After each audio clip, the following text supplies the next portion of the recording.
ലൈംഗിക അതിക്രമ കേസിൽ പ്രതിയായ എം മുകേഷ് MLA സ്ഥാനം രാജിവെക്കുന്നതാകും ഉചിതമെന്ന് CPI സംസ്ഥാന എക്സിക്യൂട്ടീവ്. കടുത്ത അഭിപ്രായ ഭിന്നതയ്ക്കൊടുവിലാണ് CPI ഈ തീരുമാനമെടുത്തത്.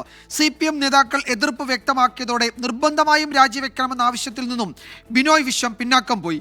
തീരുമാനം മുഖ്യമന്ത്രിയെയും CPM സംസ്ഥാന സെക്രട്ടറിയെയും അറിയിക്കാനാണ് ഇപ്പോഴത്തെ തീരുമാനം.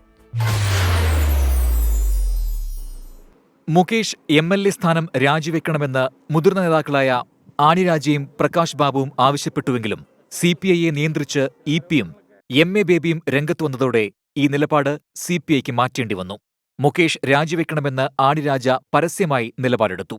ഒരു മിനിറ്റ് പോലും ആ പദവിയിലിരിക്കാനുള്ള ധാർമ്മികമായതോ അല്ലെങ്കിൽ നിയമപരമായിട്ടുള്ള അവകാശം നഷ്ടപ്പെട്ടിരിക്കുകയാണ്. അതുകൊണ്ട് അദ്ദേഹം രാജിവെക്കണം.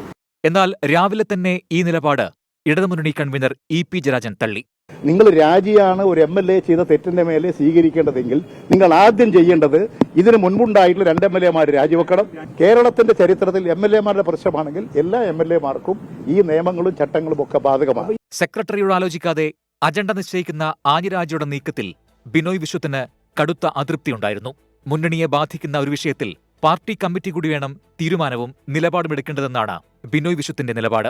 കമ്മ്യൂണിസ്റ്റ് പാർട്ടിയെ പോലത്തെ പാർട്ടി ഗൗരവമുള്ള കാര്യങ്ങളിൽ കമ്മിറ്റി കൂടി ആലോചിക്കും. അതാണ് കമ്മ്യൂണിസ്റ്റ് പാർട്ടി.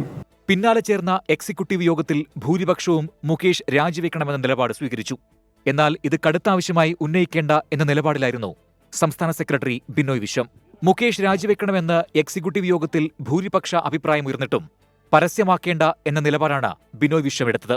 മുഖ്യമന്ത്രിയെയും CPIയും സംസ്ഥാന സെക്രട്ടറിയെയും ബിനോയ് വിശ്വം നേരിൽ കണ്ട് നിലപാട് അറിയിക്കുന്നതിലേക്ക് CPI നിലപാട് ഒതുങ്ങും. 24 തിരുവനന്തപുരം.